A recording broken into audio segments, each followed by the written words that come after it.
So, good day guys. Welcome again sa ating channel from Lee AutoZone po. So, pasensya na po kayo kung medyo natagalan po tayo sa pag-upload ng ating mga video. Yun po. So, ngayong araw na to guys, ituturo ko po sa inyo kung paano magpalit po ng ating timing belt. So, basically, CE yun kasi, ang gamit niya kasi is timing belt. So, ito siya. So, ito yung pinaka-belt niya. Nakalas ko na yung pinaka-upper cover niya. So magpapalit tayo ng timing belt. So basically, si timing belt kasi pinapalitan yan between 80,000 kilometers to 100,000 kilometers. So ito kasing iyon ko is 80,000 kilometers na. So sa DIY tutorial na to guys, may advice ko na kung hindi natin kaya is ipagawa na lang natin sa mga expert na mga mechanic. Kasi itong DIY na to is actually considered as major job. So hindi siya basta-basta kasi once na magkamali ka ng timing nito sa pinaka mga pulley niya, magkakaroon ka ng problema dito sa mga camshaft mo. So malaking gastos po yun pagka nagkataon po. So bago po ang lahat guys, bago tayo magsimula, kung di pa po kayo nakasubscribe sa akin channel, paki-subscribe na lang po and paki-share na rin po sa ating mga kaiyon or sa ibang car owner para makatulong po tayo. So yun po mga ka-Lee AutoZone. So bago po tayo magsimula ng ating DIY tutorial, so i-discuss ko lang po kung ano nga ba talaga yung mga specific na gamit para mapalitan natin yung ating timing belt. So unang-una, basically kailangan natin ng 10mm na T-wrench o T-socket. So basically kasi tatanggalin natin yung airbox niya. So yun yung airbox. So napaka-basic lang naman ito tanggalin. Meron lang yung 3 bolt dito, isa, dalawa at 3. So matatanggal niyo na itong airbox nyo. And then ang sunod natin na gamit na kailangan is itong ratchet na 10mm to 10mm. So kaya natin kailangan itong ratchet na 10mm kasi kailangan nating tanggalin tong pinaka-cover ng timing belt o yung tinatawag na upper cover ng ating timing belt. So meron yan dito, merong tornilyo isa dito, tapos medyo ayan. So ito, kung mapapansin nyo, meron yan dito. Ayan. So may cover yan dyan. Tapos meron din dito isa. So 4. So 3. Tapos dito sa ilalim. So matatanggal nyo na itong pinaka timing cover o yung upper timing cover. So next naman natin guys is kailangan natin ng 12mm na back wrench. So bakit natin kailangan ito? So kasi tatanggalin natin yung pinaka belt ng ating aircon compressor tsaka yung belt ng ating alternator. Ito. So meron naman akong video niyan sa akin channel. So panoorin nyo lang guys kung paano magtanggal ng alternator belt tsaka ng AC belt. So kung paano rin siya palitan, nandun din yun. Next naman natin is kailangan natin ng breaker bar. So itong breaker bar na to mas maganda, mas mahaba kasi may puwersa. Tapos kailangan din natin ng 12 points na 19mm. So itong 19mm na to, ito yung gagamitin natin para matanggal tong pinaka bolt ng ating crankshaft. So actually guys, itong crankshaft na to, natagalan akong tanggalin to kasi napakahirap tanggalin ng bolt niya kasi napakahigpit ng torque nito. Hindi basta-basta ang torque nito eh. Dito kamukha ng mga tornilyo na ganitong kaliliit na madaling tanggalin. So tandaan nyo guys, once na lumalaki ang bolt, mas mahirap tanggalin. So actually gumamit lang talaga ako ng DIY dito para matanggal siya. Kinalisuhan ko lang siya para matanggal ko kasi once na pag hindi mo siya kinalisuhan guys, pag pinihit mo to, iikot yan, sasabayan na iikot yan. So may hirapan ka na pihitin. So yun, ito na. And then kailangan din natin ng Y-tool. So ito yung special tool na in-order ko.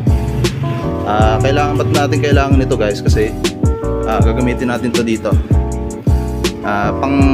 pang-alalay para matanggal natin yung pinaka bolt nitong nasa gitna. Ito yung bolt. So ba't natin tatanggalin tong pulley na to? Ito kasi ang tawag dito is camshaft pulley, yung nasa baba, crankshaft pulley. So bakit natin tatanggalin? Kasi papalitan natin yung oil seal nito at sa ilalim. So next natin is, syempre kailangan natin ng original na timing belt. So ito yung part number niya, 24312-02270. So ito yung original na timing belt. Ito yung pinaka box niya. So yung part number kung kailangan nyo. Actually guys, itong timing belt na to meron din ako sa aking Shopee. So i-search nyo lang yung Shopee account ko, store ko is, ang pangalan niya is Papa Lee Car Parts. So makikita nyo meron doon timing belt. Sa presyo naman, ito ay nagkakalaga ng 1,600. So original to. So pag magpapalit tayo ng timing belt, advice ko is original na yung gamitin natin. Kasi para sigurado, kasi itong nakakabit sa ating Ion na stock is original to eh. So biroy nyo, umabot ng 80,000 na walang naging problema. Although okay din naman yung mga replacement like yung mga gauge, kasi subok na rin naman yun. Pero syempre, iba pa rin yung original. Tapos guys, kailangan din natin oil seal, isang crankshaft oil seal, yan, at isang camshaft oil seal. So yung camshaft oil seal doon natin ilalagay sa taas, tapos yung crankshaft oil seal dito natin ilalagay sa likod ng crankshaft pulley. So tara guys, simulan na natin ang pagpapalit. So ito guys, bali tuloy natin yung ating video. So ito, nalubagan ko na yung pulley ng ating water pump. So kailangan din natin tanggalin itong pinaka pulley na 4 na bolt na 10mm kasi hindi natin matatanggal yung timing belt natin pag nakaharang tong water pump pulley. So 4 na bolt lang naman yan, 10mm. So diluwagan ko na. So tatanggalin lang natin yan guys. Natanggal na natin guys. So bali ito na yung pinaka pulley ng ating water pump. So natanggal na natin yung pinaka parang tornilyo niya o yung kinakapitan ng belt. So medyo maluwag na natin may kikilos yung belt natin para matanggal mamaya. Next thing natin guys is tatanggalin natin yung pinaka crankshaft bolt sa baba. So yung nakita nyo na merong tukod. So tatanggalin natin yan. After natin matanggal yun, jajackan natin sa crankshaft, sa oil pan, kasi tatanggalin natin tong engine support kasi hindi natin ito ang last thing natin na tatanggalin kasi kailangan matanggal natin siya dito. So kung hindi natin tinanggal to, hindi natin mailulusot to paknat itong timing belt natin. So kailangan natin i-jack sa oil pan, yung sa drain plug ng ating langis. So ito guys, ito na tayo sa pinaka crankshaft bolt nya. Ito yung sinasabi ko sa inyo na mahirap tanggalin. So basically pag inikot nyo kasi yan, ganito ang mangyayari dyan. So pag inikot nyo yan guys ng kahit anong pamihit o breaker bar, pag hindi nyo nilagyan ng improvised na tukod dito, sasabay yung pinaka pulley nya sa ikot.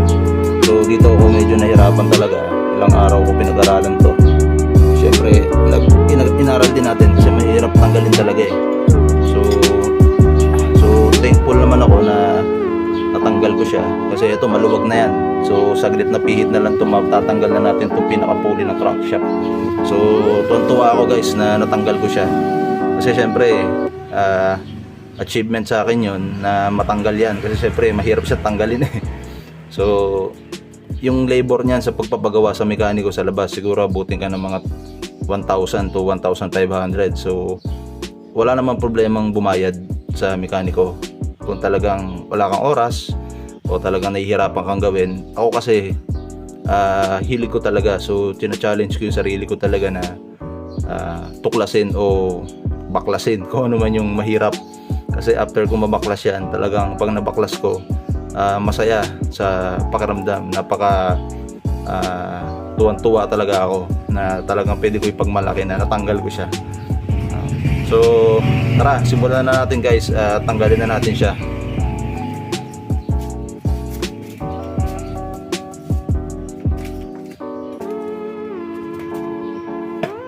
So ipapasok nyo lang to, yung 19mm, tapos pipihitin. So ayan, kung mapapansin nyo guys, napakaluwag na siya, kaya na ng kamay. Pero gagamitan na lang natin siya ng maiksi na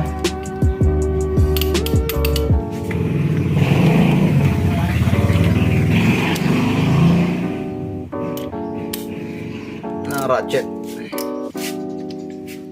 So ito,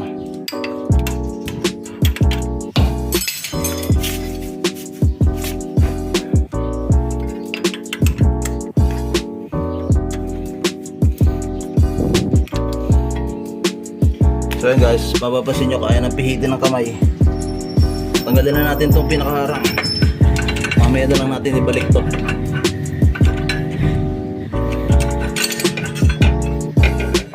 Diyan ka muna, mamaya na lang natin yung ibalik. So check natin kung merong nasira. Wala naman, salamat naman, wala naman nasira. So yan guys, mapapansin nyo, mapipihit na natin yan. Yun.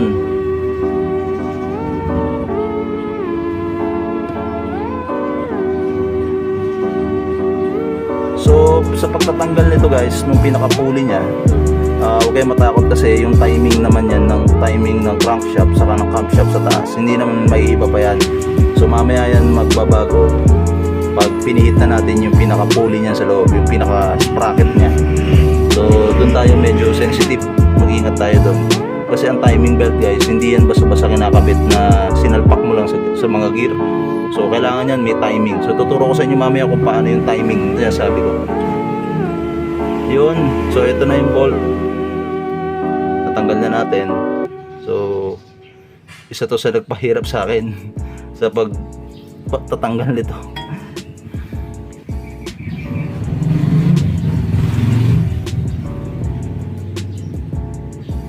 So ito guys, check natin kung paano ito matatanggal. So parang medyo masikip pa rin siya.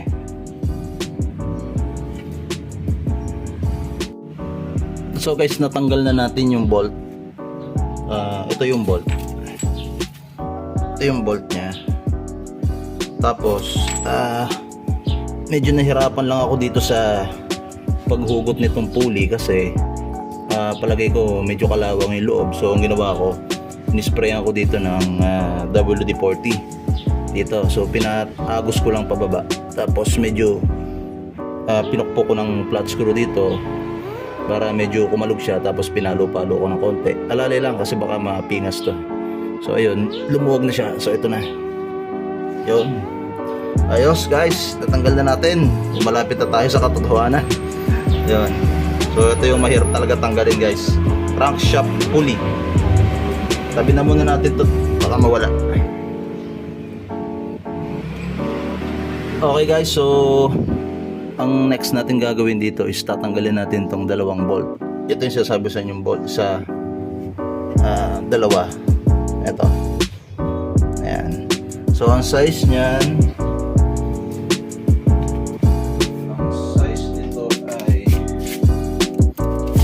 tingin ko 10 din to. 10 nga.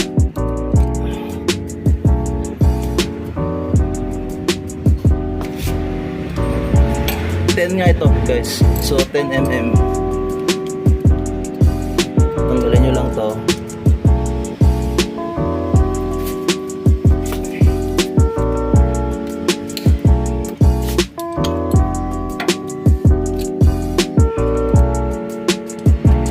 So maluwag na siya.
Guys, meron pa palang isang tornilyo dito.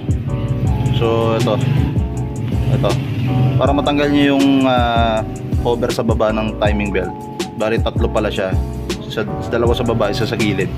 So tanggalin ko muna to tapos pakita ko sa inyo. Natanggal na natin guys yung pinaka pulley niya, crankshaft pulley. Ngayon tatanggalin naman natin tong pinaka crankshaft sensor niya. So ito kasi yung sensor na nagbibigay ng signal sa ating crank, sa ating sensor sa crankshaft.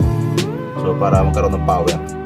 So tatanggalin lang naman natin yan. Madali nang tanggalin ito guys kasi meron namang guide dyan ng butas dito. So may pin yan dito. So hindi kayo mahihirapan na malilito kayo. So bunutin nyo lang guys. So ayan. So makikita nyo may butas siya. Ayan to. So babalik nyo lang ulit dito mamaya. So tabi muna natin to.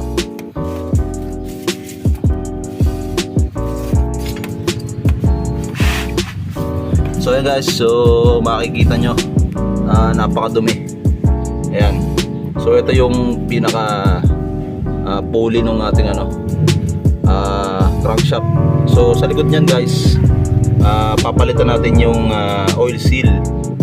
So bago natin palitan yung oil seal niyan, ang first thing natin na gagawin dito guys is ita-timing muna natin. So ito na guys, yung sinasabi ko na timing. Hindi ito basta-basta guys na tatanggalin nyo tong tensioner bearing. Ayan. Pag kasi tinanggal nyo yung tensioner bearing, luluwag na tong belt. So mahuhugot nyo na yan. So hindi natin pwedeng gawin yung guys kasi meron yan timing. So bago natin i-timing guys, pakita sa inyo, lilinisin ko muna itong mga alikabok na to o itong mga namuhong mga dumi-dumi para makita natin yung timing. Meron kasing mark yan dito guys, merong mark yan sa loob. Ayun. So linisin ko muna guys. Meron tayo ditong all-purpose degreaser. So meron tayo na stock dito na nahalungkat. So pwede natin gamitin to guys, pang spray dito. Spray na natin.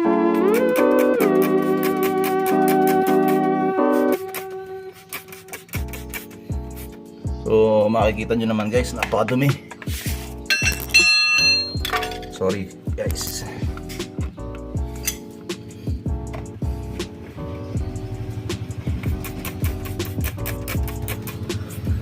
Makita nyo naman talagang tumutulo sa dumi.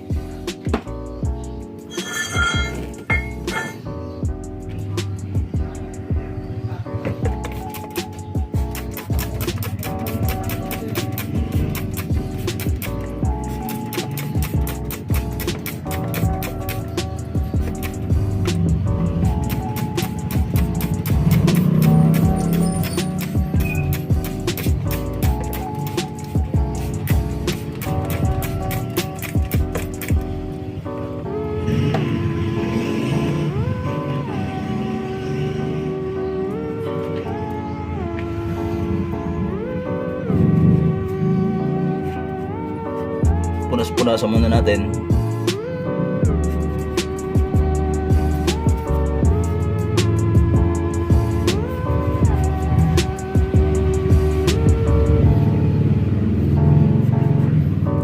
Sobrang dumi talaga. Ang maganda sa kanya, wala pa naman siyang tagas sa pinaka oil seal niya. So malinis pa naman. Although kahit walang tagas yung oil seal, papalitan pa rin natin.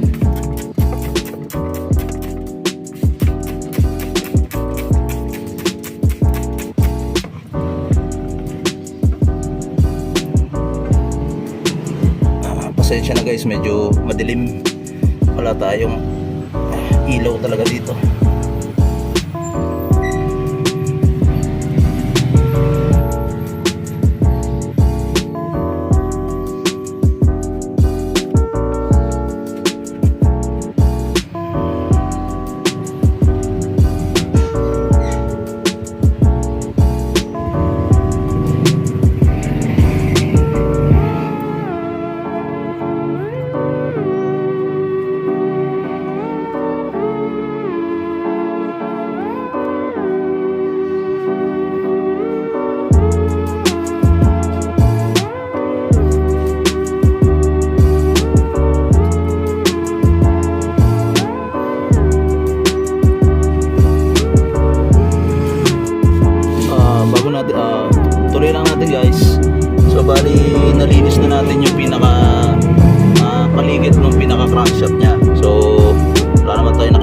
taas. So makikita nyo, ayan.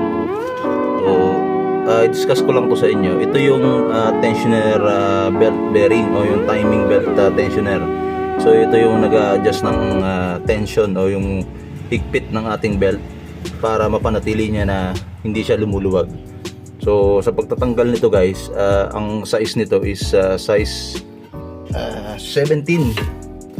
So flower type, hindi nyo matatanggal to pag 6 points lang yung sakit nyo. Alam ko 6 points yun. Alam ko, ito kasi 12 yung kantuhan nya. So ito tawag na flower type. So kailangan meron kayo nito. So before natin tanggalin tong pinaka tensioner bearing, kailangan muna natin i-timing guys. So ito yung sinasabi ko sa inyo na timing. So kung makikita nyo dito sa pinaka pulley, meron siyang markings. So ito na yung pinaka galing sa kasa, tinandaan na nila yan. So makikita nyo dito sa baba may markings. So ang gagawin natin dito guys, ibabalik natin itong bolt. Tapos pipihitin natin pa clockwise. So pag ganun, para tumapat siya dun. So kung nakikita nyo yan, yung pinaka parang tuldok na to sa engine body. Yan. So kailangan itatapat to dito. So pag itinapat nyo to dito, kung mapapansin nyo sa taas, papantay din yun. So tingnan natin yung sa taas.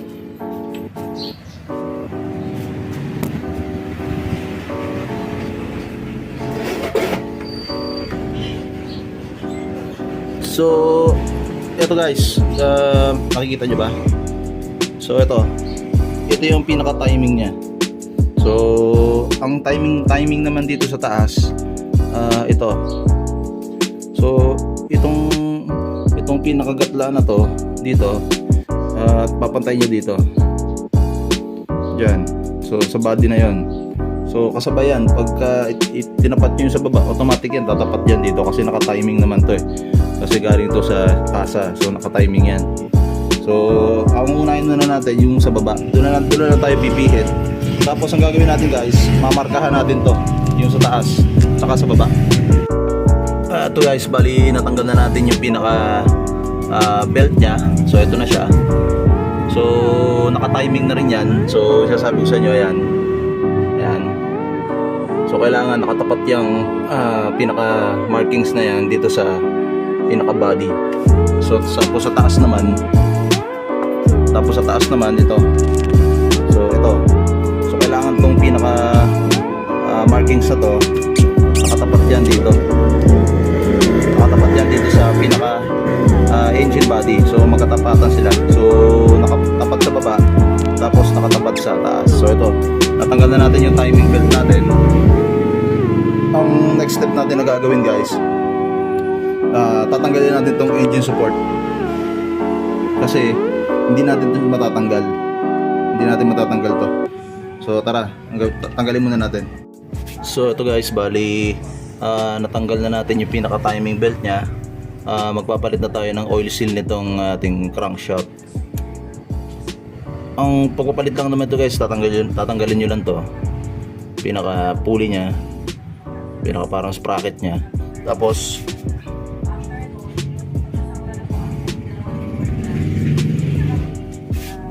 makikita nyo na tong pinaka, ito na yung oil seal nya. So wala pa naman siyang tagas, pero as part of maintenance siguro papalitan na rin natin kasi medyo mahirap ting magbaklas nito So yan na natin, ipalitan na natin. Okay.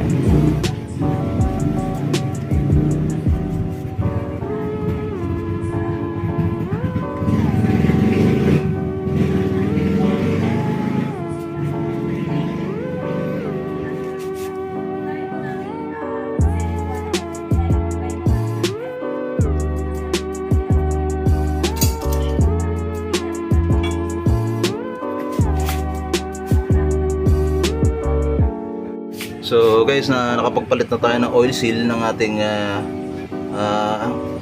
crankshaft o crankcase.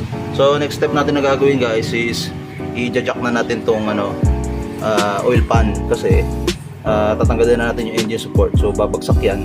Kailangan meron kayo nitong suporta sa pinan nyo ng kahoy para hindi masugatan yung oil pan.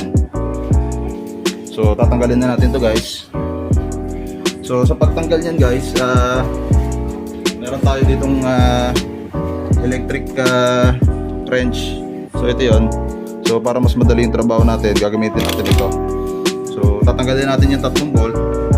Ayan, 1, 2, 3, tapos 4. Ito. So pag natanggal na natin yan guys, meron na tayong suporta sa baba. Hindi na siya babagsak. Kasi pag walang suporta yan, babagsak yung engine nyo. So kailangan may suporta yan. Tapos matatanggal na natin itong timing belt. May lulusot na natin. Tara, tanggalin natin. Okay guys, so natanggal na natin yung pinaka-engine support nya. So pwede na natin angatin to.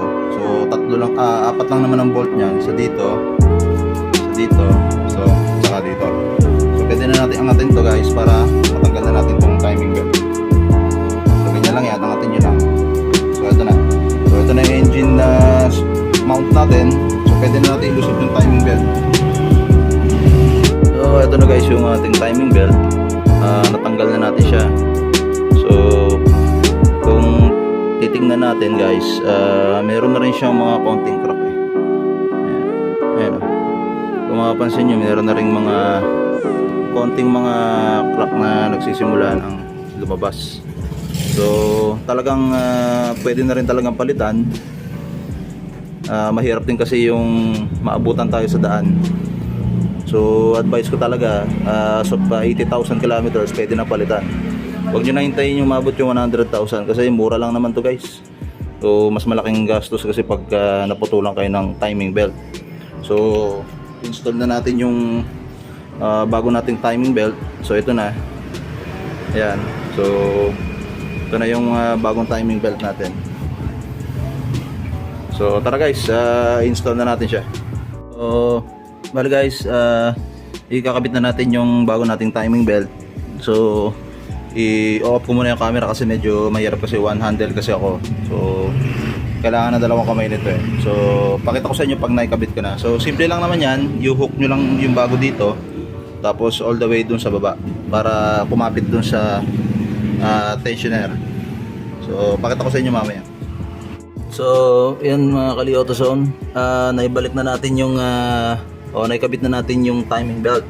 So pati yung tension nya okay na rin. So sa tension naman guys, basta wag lang sobrang higpit, okay na yan. So mga ganito pwede na yan. Basta nabebend nyo siya ng ganito. Ayan. Basta nabebend nyo na dyan ng ganyan, okay yan. Pero pagka hindi nyo mabend na gano'n, sobrang higpit nun, pwedeng maputol yung timing belt nyo. Tapos guys, ibabalik na natin tong yung parang pinaka-sprocket nya o yung sensor nya sa crankshaft. So ibabalik na natin to. Yan, ang pagbabalik nya ganyan lang naman, may guide dito, may parang pin dito, hindi kayo malilito. So tapos guys, ibabalik na natin tong babalik na natin tong timing cover nya. So ito, babalik na natin siya para may kabit na natin yung pinaka pulley dito. So bali yun guys, ginabi na tayo ng paggawa. Pasensya na po kayo. So ito na, ikabit na natin yung pulley nya. So same thing pa rin ang ginamit ko, kinontra ko pa rin ng tubo at ng liabe, tapos ng breaker bar. Tapos naibalik na rin natin yung lower cover ng ating timing belt. Ito, yan, naibalik na natin. So ang gagawin na natin guys, kakapit natin yung aircon belt tsaka alternator belt dito. Tapos kakapit natin yung upper cover ng ating timing belt. So kabit ko muna, tapos mamaya testing natin kung successful tayo.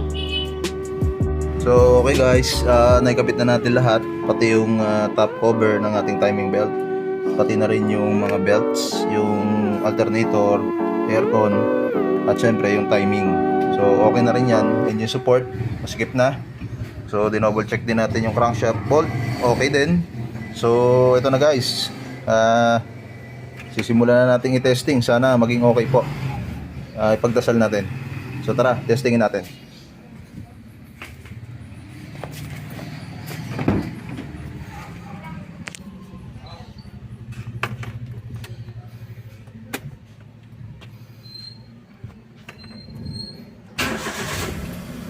So yun guys, nag-start naman siya, wala naman siyang error sa dashboard. So successful tayo. So yun guys, ayos, successful tayo. So matagumpay natin na ikabit yung ating timing belt. So pasensya na po kayo at ginabi na tayo. Halos maghapon din tayo gumawa kasi nga hindi naman tayo ganong expert. So talagang inaaral muna natin bago siya tanggalin o palitan. So muli po guys, kung di pa po nakasubscribe sa akin channel, paki-subscribe na lang po, and then like na rin po, and then share na rin po sa others para marami silang matutunan sa atin. So muli po guys, from Lee AutoZone, isang magandang gabi po sa atin lahat. Salamat po. Ingat po tayo parate. God bless.